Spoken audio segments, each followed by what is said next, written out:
Chapter 49. Traitor. Looking at Hiroshi like this, Jerky-chan swallowed hard, feeling the tension creep up his legs, causing them to tremble slightly. Partly out of guilt, at this moment, Jerky-chan's legs were already beginning to shake. Boss Hiroshi, you want to ask about those thugs, right? I just said it earlier. I'll definitely follow you to kill those bastards. I'll listen to your command. Jerky-chan frantically expressed his loyalty, using exaggerated gestures to conceal his fear. If you have any orders, just say it. I'm at your service. Hiroshi smiled upon hearing this. Jerky-chan was indeed a good actor. His performance was convincing. If it weren't for Kiko seeing the bloodstains on him, even Hiroshi might have been fooled. Very well. Hiroshi nodded, picking up the steel pipe and lightly tapping it on his shoulder. He fixed his gaze on Jerky-chan and said in a chilling tone, "Explain to me why you harbor such strong malice towards me and my sister?" Jerky-chan froze. Then, his expression changed quickly, waving his hands to deny. Boss Hiroshi, where are you getting this from? You're leading us against formidable enemies. I'm grateful to you. How could I bear any ill will towards you? Who's spreading these damn lies?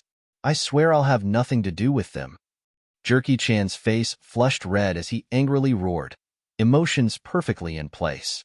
Boss Hiroshi, it's our first meeting, and we had no prior grievances. I have no reason to hold any ill will towards you. Hiroshi chuckled at his response. Maybe there weren't any before, but perhaps after the meeting in the warehouse just now. Jerky-chan's face turned pale in an instant. He was caught off guard.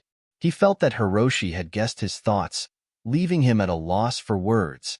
Seeing his reaction, Hiroshi's expression darkened.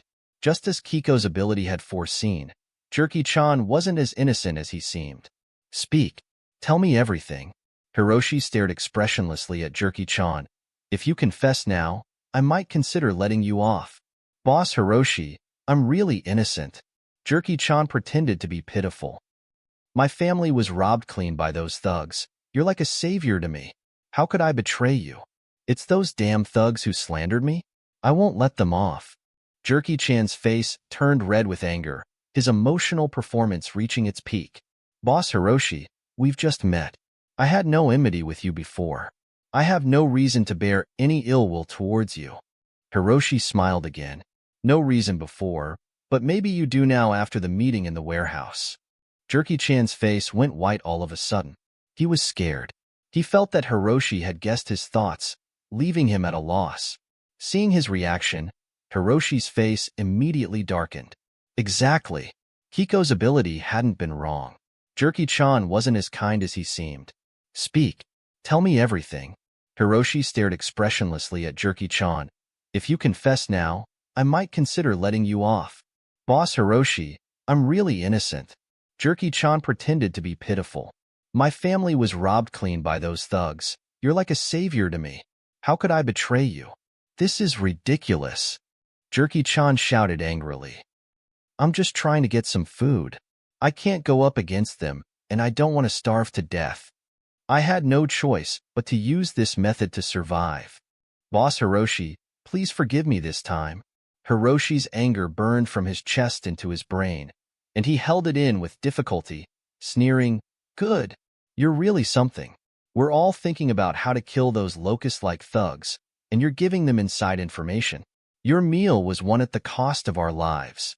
Kowtowing to the plunderers, betraying your own people. You're not even worthy of being called human. Hiroshi squeezed these words out of his teeth. He had never felt such disgust and the urge to kill someone.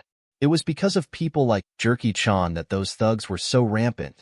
Boss Hiroshi, I'm sorry. Please spare me this time. I really realize my mistake.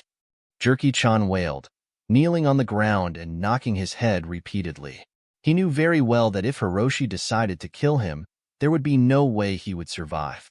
Do you really think you've done wrong? No. You're just scared.